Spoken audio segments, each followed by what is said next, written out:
दोस्तों अस्सलाम वालेकुम वरहमतुल्लाहि वबरकातुहू।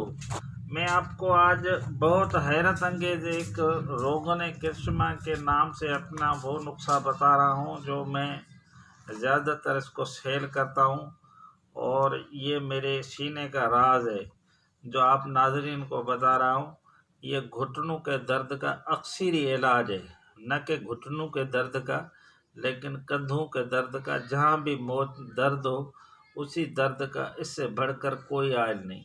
यह है हलबे का आयल, और हदीस शरीफ में मौजूद है, अगर हलबे और के फ़वाइद लोगों को पता हो तो हलबे और सोने का रेट एक ही होना चाहिए।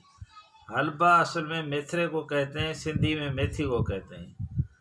आप ऐसा करें, 2 किलो हलवा लें, उसको 8 किलो पानी में 3 दिन भिगो कर रखें। 3 दिन 8 किलो पानी में भिगोने के बाद आप उसको जो है वो आग पे चढ़ाएं। जब पानी 3 किलो के करीब रह जाए तो बड़े कपड़े से उसको गुजार लें, छान लें पानी को।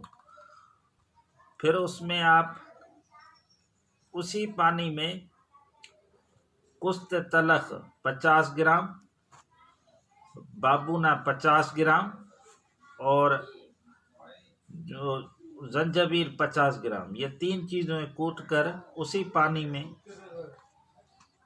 तकरीबन 3 दिन रखनी है। 3 दिन के बाद उसको रोगन कुंजन, जिसको तिलों का तेल भी कहा जाता है, वो तेल तिलों का डालकर बड़े डोल में, तेल तिलों का आधा किलो होना चाहिए। आधा किलो से थोड़ा ज़्यादा होगा, यानी आधा किलो जो है वो 500 ग्राम है, तेल है 600 ग्राम। 600 ग्राम तेल इसमें डाल के आप इसको आग पे रखेंगे।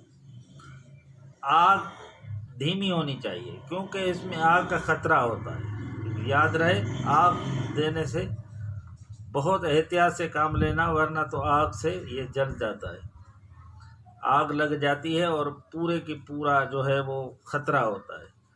फिर आप इसको, जब ये सारी चीज़ें जल जाएं, बिल्कुल धुआं, सफ़ेद धुआं निकलेगा। धुआं निकलने के बाद एक रात उसको ठंडी जगह पे रहने दें। बाद में आप उसको तेल निकालें। तेल आपका तकरीबन आधा पाव से 1.5 सवा पाव तक निकलेगा, बाकी सारा जल जाएगा।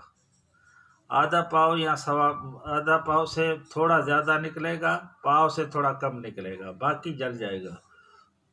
उसी को शीशों में भर कर रख लें।